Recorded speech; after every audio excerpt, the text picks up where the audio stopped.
Good day, everyone. I am Norzan Meili Harsa, and today we are going to talk about the interrelation between sustainability science and sustainable development, or how these two are connected with each other. The two objectives of this project are: first is to discuss the relationships and connections among the terms in sustainability science, which are Anthropocene system, actors, vulnerability, polycentric systems, and well-being. The second one is to assess whether advanced economies dominate in the field of sustainability science and sustainable development as compared to the developing economies. Now that we have laid out all the objectives, let's define some terms first. What is sustainability science? According to Doran et al. In 2017, as cited in Fernandez 2019, sustainability science is focused on the interaction of natural, technological, and social systems and how those interactions affect the challenge of meeting sustainability goals. Moreover, it points out the complex mechanisms that have led to the degradation and destruction of systems mentioned and the accompanying risks to the human population's well-being. On the other hand, sustainable development is a process of change and a strategic approach to achieve the long-term goals of sustainability at the economic, technological, environmental, and social and cultural fields. The challenge is to facilitate growth that lines up with a sustainable development that intends to ensure that it meets the needs of the present without compromising the future generations' ability to meet their own needs and demands.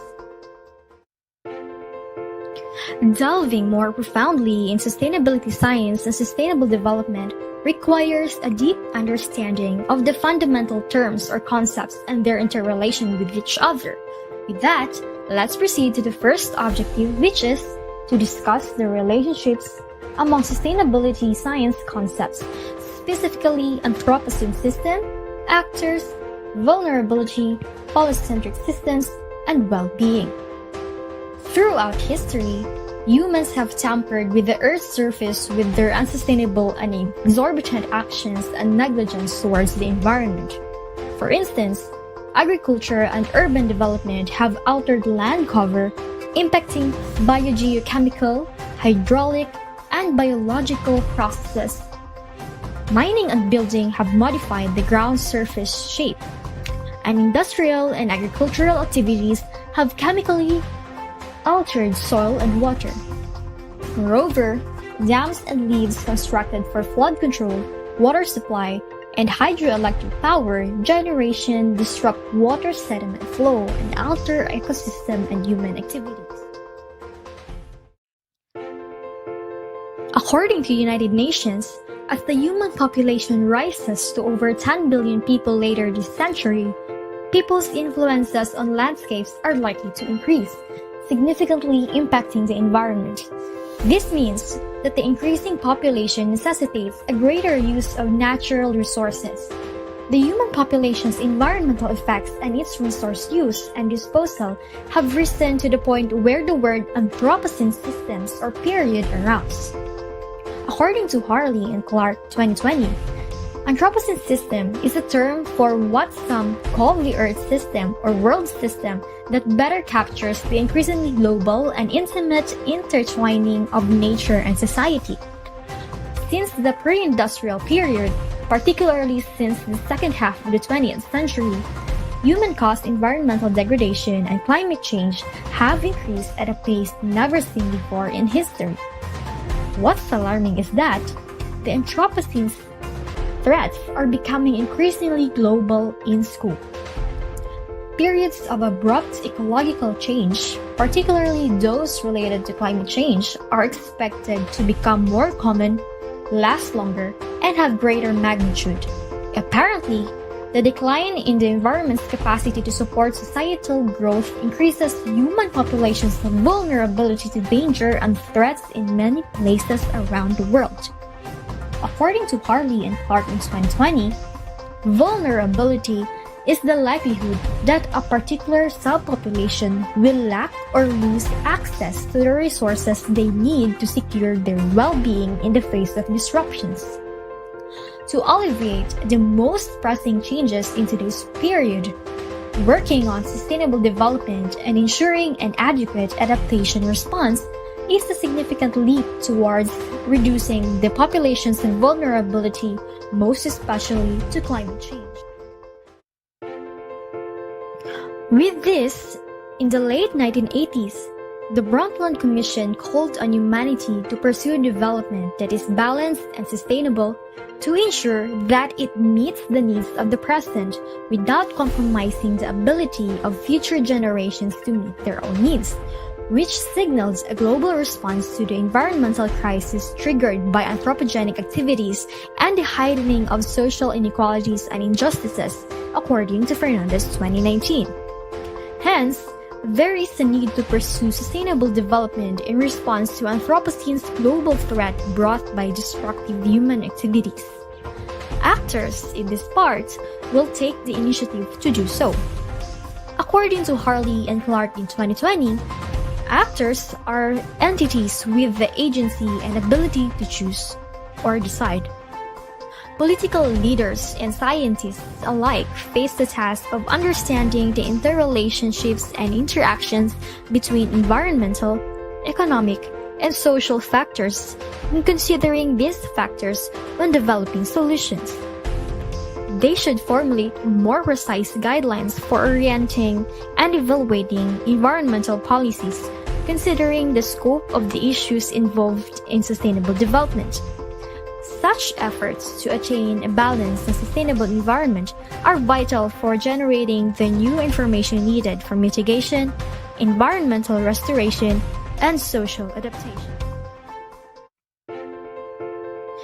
According to Fernandez 2019, addressing or resolving complex real-world socio-ecological issues, problems, and concerns entail cross-disciplinary perspectives and methods. This suggests that decision-makers will need interdisciplinary approaches and methods that cut across political lines to address the challenge of resolving socio-ecological crises and issues. Policy-centric systems are vital in this part. According to Harley and Clark 2020, policy-centric are systems with multiple sources of partial authority and semi-autonomous decision-making that interact to create multi-level governance arrangements. Here, there must be dependent and strong collaboration among various actors and academic disciplines. Sustainable development will only thrive if all levels of government, structure, and science embrace the idea and work together to bring it into effect. Furthermore, a dialogue between members of all sectors of society is required in formulating and enforcing ecological policies. Overall, these steps in promoting sustainable science and achieving sustainability are necessary to improve the well-being or the quality of good life of the human population. Now, let's proceed to the second objective, which is to assess whether advanced economies dominate in the field of sustainability science and sustainable development as compared to developing economies. The field of sustainability science and sustainable development are dominated by advanced economies. That was the argument of Fernandez 2019. He claims this after noting where the academic journals he used for his literature review on sustainability science were mainly published. The top 20 journals are primarily published in advanced economies such as in the UK, United States, Switzerland, and Japan.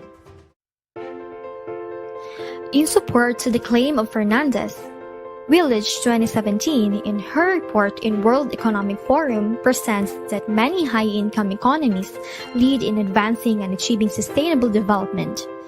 Among the advanced economies, the top to sustainable development are Switzerland, Denmark, Norway, Finland, Iceland, Japan, and Singapore. Meanwhile, as anticipated, The report says the world's poorest countries are near at the bottom of the ranking, like the South African countries. It is because going after sustainability is not in their top priorities. They need to settle and resolve their issues first in extreme hunger and poverty, safe water and sanitation, and universal access to healthcare, after which they could contribute to sustainability science and achieve sustainable development. Moreover, they lack the resources in achieving such a goal to sustainability, such as funds, human resources who would facilitate, tools and equipment for policy implementation, and etc. As the recap of today's presentation, this project presents an overview of the interrelation of the key terms in sustainability science and sustainable development, such as Anthropocene system, vulnerability, actors, polycentric systems, and well-being. The Anthropocene system, or period, has brought human-caused environmental degradation, wherein climate change has increased at a pace never seen before in history. It has increased the vulnerability of the human population to environmental danger and threats around the world. With this, actors such as the decision makers, scientists, and political leaders must act accordingly and develop policies to resolve the pressing real-life socio-environmental crises or issues. They need to work together in collaboration among the various actors and academic disciplines through polycentric systems. Sustainable development will only thrive if all levels of government, culture, and science embrace the idea and work together to bring it into effect. If sustainable development is achieved, the well-being of the human population will improve. For the second objective of this project, I fully agree with the claim of Fernandez 2019 that advanced economies dominate in the field of sustainability science and sustainable development, as evidenced by the contribution to the body of knowledge based on the number of journal articles relating to the said fields that were published by these advanced countries. Moreover, their performance in achieving the UN Sustainable Development Goals reported by the World Economic Forum also contributed to their supremacy in such fields. Meanwhile, it is anticipated that the developing economies ranked from lower to lowest in contribution and performance towards attaining a sustainable environment due to non-priority of the attainment of SD, poor policy implementation due to lack of resources, and etc. In the Philippines case, the country's journey to achieving sustainable development is satiated with the visions and actions of actors who claim that governmental policies and resources could never be adequate to navigate the country to its primary goal or desired destination. To achieve sustainable development of natural resources in the country, the LGUs, people's organization, local communities, and other disciplines, sectors, agencies, and institutions should coordinate and collaborate in multiple levels of governance, where this could aid in improving the delivery of economic, social, and environmental services. That's it for today. I hope you have learned a lot in this video presentation. Thank you very much.